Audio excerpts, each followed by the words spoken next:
Hello friends, आपका स्वागत है हमारे चैनल धार्मिक जिंदगी कहानियाँ में। आज आपके लिए लेके आई हूँ एक और कहानी जिसका नाम है नाशपाती का वृक्ष। फ्रेंड्स, अगर आप हमारे चैनल पहली बार आए हैं तो चैनल को सब्सक्राइब कीजिए और साथ में लगे बेल आइकन को भी प्रेस कीजिए ताकि हमारी कहानी सबसे पहले आप सुन सकें। कहानी पसंद आए तो लाइक और शेयर करें। आपको कहानी कैसी लगी अपनी राय कमेंट बॉक्स में दें। तो आइए कहानी शुरू करते हैं। बहुत समय पहले की बात है। सुदूर दक्षिण में किसी प्रतापी राजा का राज्य था।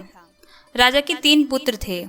एक दिन राजा के मन में आया कि पुत्रों को कुछ ऐसी शिक्षा दी जाए कि समय आने पर वो राजकाज संभाल सके। इस विचार के साथ राजा ने सभी पुत्रों को दरबार में बुलाया और बोला, पुत्रों, हमारे राज्य में नाशपाती का कोई वृक्ष नहीं है। मैं चाहता हूँ तुम सब 4-4 महीने के अंतराल पर इस वृक्ष की तलाश में जाओ और पता लगाओ कि वो कैसा होता है।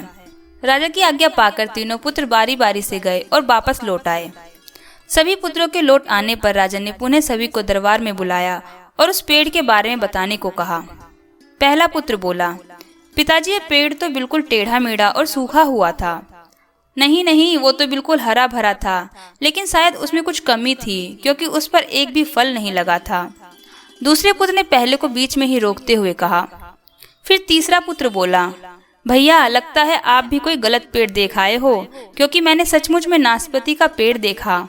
वो बहुत ही शानदार था और फलों से लदा पड़ा था। और तीनों पुत्र अपनी अपनी बातों को लेकर आपस में ही विवाद करने लगे। तभी राजा अपने सिंहासन से उठे और बोले, पुत्र, तुम्हें आपस में बहस करने की कोई आवश्यकता नहीं है। दरअसल तुम तीनों ही वृक्ष का सही वर्णन कर रहे हो। मैंने जानबूझकर तुम्हें अलग अलग मौसम में वृक्ष खोजने को भेजा था और तुमने जो देखा वो उस मौसम के अनुसार था। मैं चाहता हूँ कि इस अनुभव के आधार पर तुम 3 बातों को गांठ बांध लो।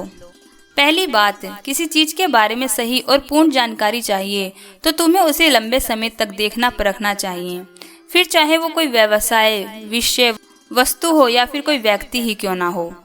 दूसरी, हर मौसम एक सा नहीं होता। जिस प्रकार वृक्ष मौसम के अनुसार सूखता, हरा भरा या फलों से लदा रहता है, उसी प्रकार व्यवसाय तथा मनुष्य के जीवन में भी उतार चढ़ाव आते रहते हैं।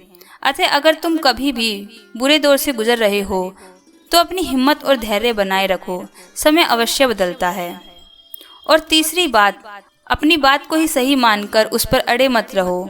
अपना दिमाग खोलो और दूसरों के विचारों को भी जानो। ये संसार ज्ञान से भरा पड़ा है। चाहकर भी तुम अकेले सारा ज्ञान अर्जित नहीं कर सकते। इसलिए भ्रम की स्थिति में भी किसी ज्ञानी व्यक्ति से सलाह लेने में संकोच मत करो। उम्मीद है दोस्तों आपको ये कहानी पसंद आई होगी। फिर मिलती हूँ एक और नई कहानी के साथ। तब तक के लिए अपना ख्याल रखें।